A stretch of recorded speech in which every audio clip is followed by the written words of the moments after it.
ওরা রোদের নিচে নরম নরম ত্বক নিয়ে আমার সুন্দরী বিয়ানগুলা ঘেমে ঘেমে কি কষ্টটাই না করতেছে। এই কষ্টের দাম তো একটু দেওয়া দরকার, তাই না?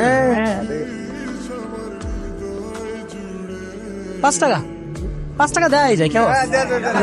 ঠিক আছে, দিলাম। আপনাদের মতো কি ফকির ভাবছেন নাকি যে 5 টাকা দিবেন? 50,000 টাকা দিতে হবে। 50,000 টাকার 1 টাকা কম হলেও ভিতরে ঢুকতে পারবেন না। এই তুই কাকে কি বলছিস? দেখতে পাচ্ছিস না এক একটাকে কিরকম খ্যাতের মতো লাগতেছে, কেমন টেডি শার্ট পরে আসছে। ওরা জানেই না যে বিয়ে বাড়িতে কি শার্ট পরে আসতে হয়। আমার কি মনে হয় জানিস, ওদের কাছে 50 টাকাও নেই, ওরা 50,000 টাকা দিবে। দোস্ত দেখতেছোস আমাদের কিভাবে অপমান করতেছে? আমাদেরকে খ্যাত বলে।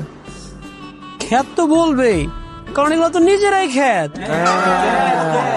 দেখতে পাচ্ছিস না খ্যাতের মতো কিরকম ইয়েলো, গ্রিন, পিঙ্ক এইসব কালারের শাড়ি পরে আসছে।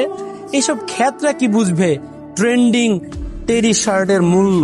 শুনে, আপনাদের এইসব ফালতু ট্রেন্ডিং এর কথা আমরা জানতে চাই না। আগে 50,000 টাকা দেন, তারপর মিষ্টি মুখ করে ভিতরে ঢুকেন। 50,000 টাকা? 50,000 টাকা কখনো চোখ দিয়ে দেখছেন? এটা কি মুড়ির মোয়া? চাইলেন আর দিয়ে দিলাম।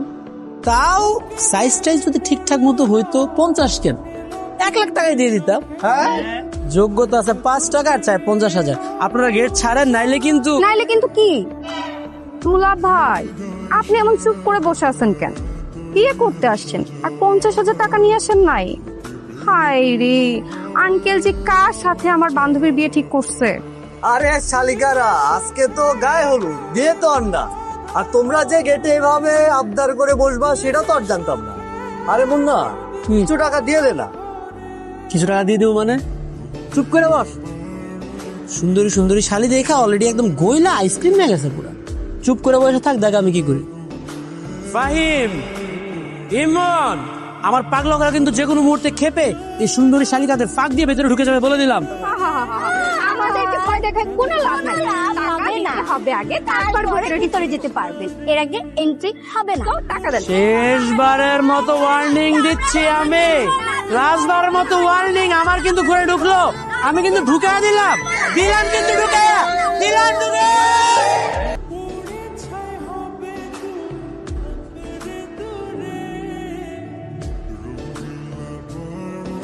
ঘোড়ার দৌড়ানি খেয়ে যে ভয় পাইছে বিয়ানগুলা। এই যে আপনারা এরকম অসভ্যের মতো আমাদের পিছনে ঘোড়া লেলিয়ে দিলেন কেন? যদি কোনো অঘটন ঘটে যেত? আরে আশ্চর্য কথা, আমরা কখন ঘোড়া লেলিয়ে দিলাম? আমি তো শুরু থেকে আপনাদেরকে বারবার ওয়ার্নিং দিলাম, আমার পাগলা ঘোড়া খেপে গেছে। আপনারা ওয়ার্নিং